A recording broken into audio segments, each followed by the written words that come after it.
अल्हम्दुलिल्लाह अल्हम्दुलिल्लाह रब्बिल आलमीन वस्सलातु वस्सलाम अला सय्यदिल मुरसलीन व अला आलिहि अस्हाबि अजमईन अम्मा बाद क़ाला अऊज़ु बिल्लाहि मिनश शैतानिर रजीम बिस्मिल्लाहिर रहमानिर रहीम। मेरी तकरीर आज के इस प्रोग्राम में मेरी तकरीर का उन्वान है शर्म व हया।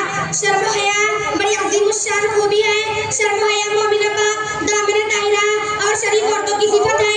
अल्लाह ताला ने शर्म व हया की ताकीद फरमाई और हया वालियों की तारीफ करते हुए फरमाया फजाअतु इहदाहुमा तमशी अला इस्तिहयाइन क़ालत इन्ना अबी यदऊका लियजज़िका अजरा मा सक़ैता लना। इतने में उन दोनों औरतों में से एक औरत उनकी तरफ शर्म व हया से चलती हुई आई, कहने लगी मेरे वालिद आपको बुला रहे हैं ताकि आपने हमारे जानवरों को जो पानी पिलाया उसकी इजरत दें।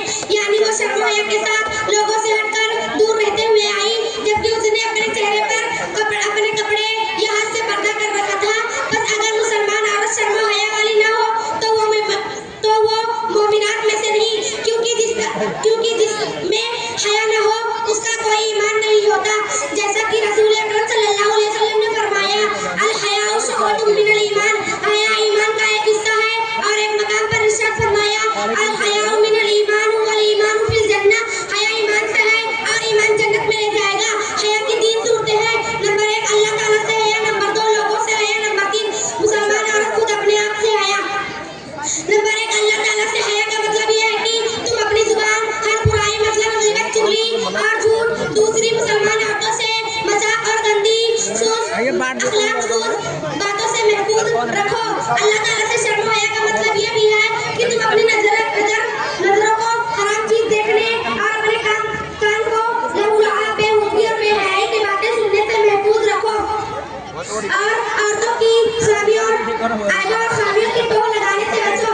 जैसा कि रसूल अकरम सल्लल्लाहु अलैहि वसल्लम ने फरमाया इस्तहयू मिनल्लाहि हक़्क़ल हया, हया करो अल्लाह से जैसा कि हया करने का हक है। लोगों से शर्म व हया का मतलब यह है कि उनको तकलीफ न दी जाए और जो चीज उन्हें पसंद न हो वो न किया जाए और कोई ऐसा काम भी न किया जाए जो अखलाकी अक़दार और इंसानियत के खिलाफ हो। अपने नफ्स से शर्म व हया का मतलब यह है कि अल्लाह ताला के अज़ीम एहसानात और नेमतों की फरावानी के बावजूद उसकी अताअत में फरमाबरदारी में अपने कोताही पर शर्मिंदा रहो। यानी इन तीनों सूरतों का एक साथ मौजूद होना बहुत ज़रूरी है ताकि हया की शान मुकम्मल हो जाए। जो औरत अल्लाह ताला से हया करते हैं मगर लोगों से नहीं करती, इसका मतलब उसने लोगों को ज़लील व हक़ीर समझा। और जो लोगों से शर्म हया करे मगर अपने नफ्स से ना करे, इसका मतलब उसने अपने नफ्स यानी खुद को कमतर व हक़ीर बना दिया।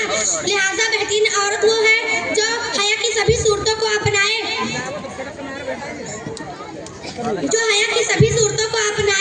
किसी ने क्या खूब कहा है इसकल्ला हयाउ वजी खैरा वला खैरा फी वजी इज़ा कल्ला माऊ। जब चेहरे की रौनक कम हो जाए तो उसकी हया भी कम हो जाती है और जिस चेहरे की रौनक कम हो जाए तो उसमें कोई खैर नहीं। जनाब अस्माई रहमतुल्लाह अलैह कहते हैं मैंने एक देहाती को कहते हुए सुना कि जिसने हया का लिबास पहन लिया उसके सारे ऐब छुप जाते हैं। किसी ने क्या खूब कहा है तेरी निस्वानियत का बाकाबन शर्म व हया, है तेरी निस्वानियत का बाकाबन शर्म व हया, रंग बनकर वक्त के सीमे दरीचों पर ना झूल। इफ़्फ़त व नामूस का गहवारा है तेरा वजूद, इफ़्फ़त व नामूस का गहवारा है तेरा वजूद। तू एक खातून मशरिक इस हकीकत को ना भूल।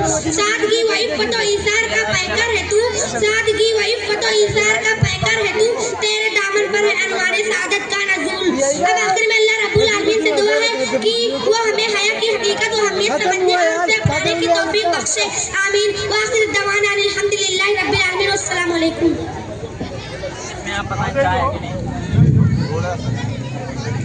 सहीमा मोहम्मद इलियास।